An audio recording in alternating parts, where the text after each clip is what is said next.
Our third main topic today comes to us from Regan Sims, who writes, so we all know the streaming wars are beginning and more talent are going to other streaming companies, leaving it harder for Netflix and Hulu.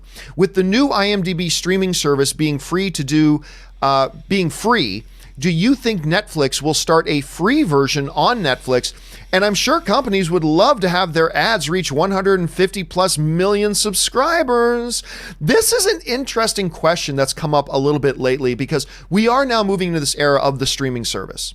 I mean, it's just becoming the norm. We've got Netflix is already there, Amazon's already there, Hulu's already there, some others are already there. What do we got coming? We got a Warner Brothers streaming service, we got a Universal streaming service, we got Disney Plus streaming service, and we've got multiple others already talked about, and they're up and on the way.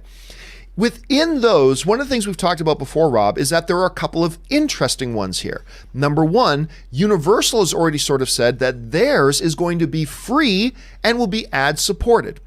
And then we just talked about another one that said that it's going to be free the other day, remember? And they said they're just going to have like 1/3 of the amount of ads that traditional cable networks have and stuff like this. And we asked ourselves a question, is there a place within this emerging new medium of streaming stuff, paid streaming stuff, is there maybe a place for the old school free viewing ad supported?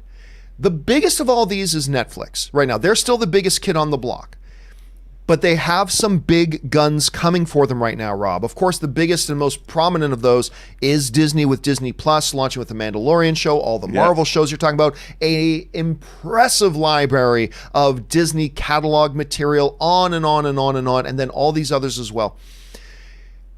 And with all these services, monthly costs of how much people are paying every month for all these services, whether it's HBO, Stars, other things like that as well. You could start to see over the next year or two subscription numbers for Netflix drop. Do you think there's an opportunity here, Rob, for a Netflix to say, hey, we're going to continue to have our main premium service that you only pay, like $13 a month for, and you get all this content ad free.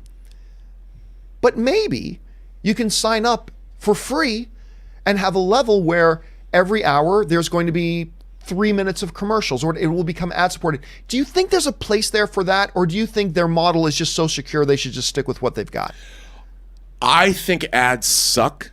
And when people watch programming, one of the great benefits of buying into a streaming service and subscribing is that you don't have to see ads. And if you look at all these platforms, they're like, if you want to become a premium subscriber, whether it's Hulu, you don't have to watch ads. And I think that's what people look. If people don't have the money, they'll watch shows that have ads in them. They will. But I think for the most part, the benefit of paying for this is the fact that there's no ads on them. I don't think that Netflix would do very well if they started some kind of an ad business, because they don't want to do anything that undercuts their subscriber base. They don't want to lose $1 unless they think that, okay, if we have Ozark showing to people that have never seen it before with ads, they might come. They might join us up. They might see Stranger Things 3, and they'll be like, wow, I mean, even though I had to watch ads, if I get my Netflix subscription, I can watch it without ads. I don't think they're going to do that. I think people, they want to keep their subscribers the way they want them, which is paying for their service. And I don't think they want to give away any of what they have. I just don't see it. Isn't there an argument to be made, though, that losing some of your subscribers at this point is not theoretical for Netflix, it's an inevitability. Sure. When you have all these other new streaming services come, and that people may count their dollars. So look, I've got $80 a month in my personal budget that I can spend on my streaming services, used to be called cable bill. Right. I've got $80 a month, and I'm spending over that. Something's got to go. And so couldn't there be an argument to say, okay, Netflix is going to lose 18% of their subscribers, but hey, they could gain 7% viewership back with a free over-the-top? Because I'll tell you what, I'm the exact person you just described, Rob. I have Hulu, but I decided to upgrade my Hulu to get the no ads plan. Yeah. And I pay a couple extra bucks a month. That being said, I also use the CW streaming service, which is free and has ads. And I have no problem popping that on to watch Supernatural or to watch The Flash or to watch whatever. So I'm okay with that as well. I'm okay not paying. Now, CW loads their stuff with ads. I mean, it's not like what Universal and these others are talking about where we're just going to have minimal ads. I mean, CW loads those shows up with ads. And yet I still watch and I don't really mind it all that much. So I got to tell you what, Rob, I'm going to disagree with you slightly. Yeah. Because I think you're right. It's better just to have an experience where there's no ads. But in a world where we've got more and more of these services asking for more and more of our money, having an option where I can just watch it for free with, hey, guess what? I wanted a break where I can run to the fridge and grab a beer anyway. I wanted a break where I could run to the bathroom anyway. Having an option where I could, hey, yeah, play 2 or 3 minutes of commercials during a 30-minute show. Because on television, it's like 6 or 7 minutes of commercials for a 30-minute show. Show me 2 or 3 minutes of commercials during a 30-minute show, 7-8 minutes during an hour-long show for free.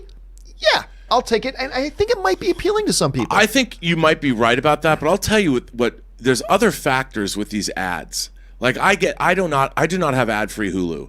When I watch a show on Hulu, I have to see not just commercials, but sometimes the same commercial at every commercial break. Oh, yeah. And I'm like, I even have a curiosity factor. Like, what commercial are you going to show me? Like, if I could get more targeted commercials, so commercials themselves become programming based on my interests, my algorithmic interests, or whatever they can calculate, that would be more interesting to me.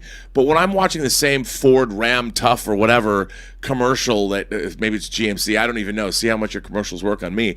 But I don't even know. But if I have to watch them over and over again, by the end of the episode of whatever I'm watching, I hate that product.